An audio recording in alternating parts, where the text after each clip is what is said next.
Vanessa, a 23-year-old female with blonde hair and green eyes, was a part of the development team for this game. She has high anxiety and used calming protocols while working for the business. Her father, named Bill, and her mother had a custody battle in court with her father not playing so fairly, making her mother look bad by scaring Vanessa into lying and manipulating her into saying things that weren't true, which in turn made her mother lose the court case and lose custody of her. She was hired by Fazbear Entertainment to help work on this virtual reality game, and throughout making the game she befriended another co-worker named Jeremy, who was the main beta tester for it. Alright, so you probably watched this video here that I just showed a clip of, and I'd like to make a little correction because it's a bit off, but for the most part still makes sense, and it has to revolve with that clip that I just showed you. Basically, it has to deal with how Vanessa fits into the FNAF timeline, and no hate to Droid, he put a lot of effort into his videos, but there is this slight issue which I would like to work out because in the end, I'd rather it be known. But again, no hate to Droid. So to get on with the video.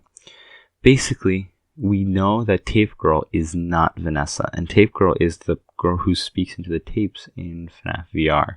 Now the reason we know it's not her is because of the whole development studio problem. And I had mentioned this to Droid, and he said he understood it was a bit confusing. Which again, I don't blame him. Hello? Can you hear me? Don't exit this room, okay?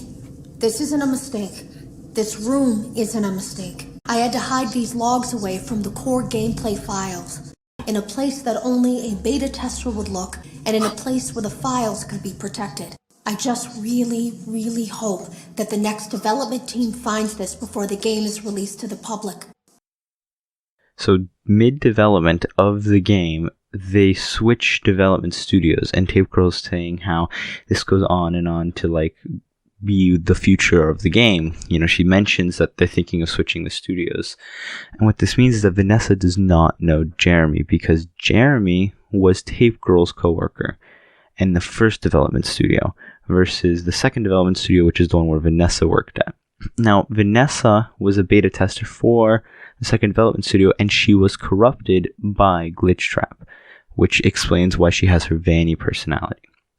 After beta testing the game, she goes on to work for Fazbear Entertainment in their special delivery initiative, where she essentially helps send out AI robotics to birthday parties and whatnot, and that's the point of the FNAF AR game. The talks with her psychologist actually take place during her time working for the special delivery team, and not the Pizzaplex times. And there's a couple things to tell us this. First of all, her fourth psychologist in the CDs mentions that the other three previous had gone missing.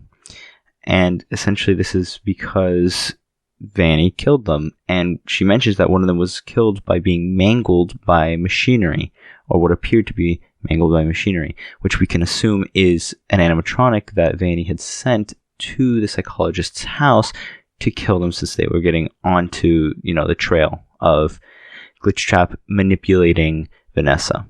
Well, I hate to do this right off the bat, but I've been directed to ask you about this. Apparently, I'm the fourth therapist you've had. And apparently, all three of your former therapists have gone missing. Or 2 of them are missing. I don't want to scare you, but I have to tell you that one of them was found dead. That doesn't seem to upset you.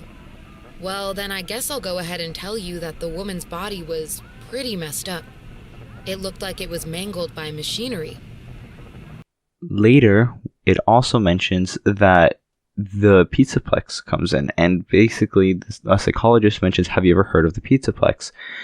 And they note how the Pizzaplex was being broken into by Vanessa, and how they caught her on the cameras, and how she ended up uploading a glitch to the system. This obviously has to be the setup for her coming into the Pizzaplex.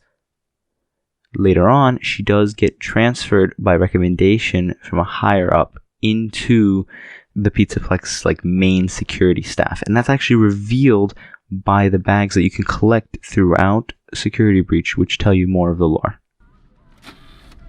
I understand you'll be transferring to a different location soon. I'll be sorry to see you go. I think we've been making progress. Don't you?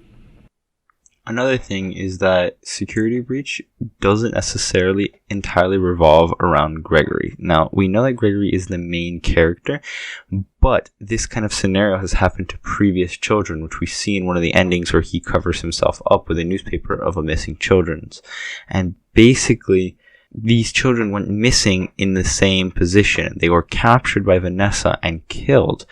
And the reason that they were able to be captured and killed was because Vanessa had uploaded this glitch to the system. Gregory is just the first kid to actually be able to escape throughout the night.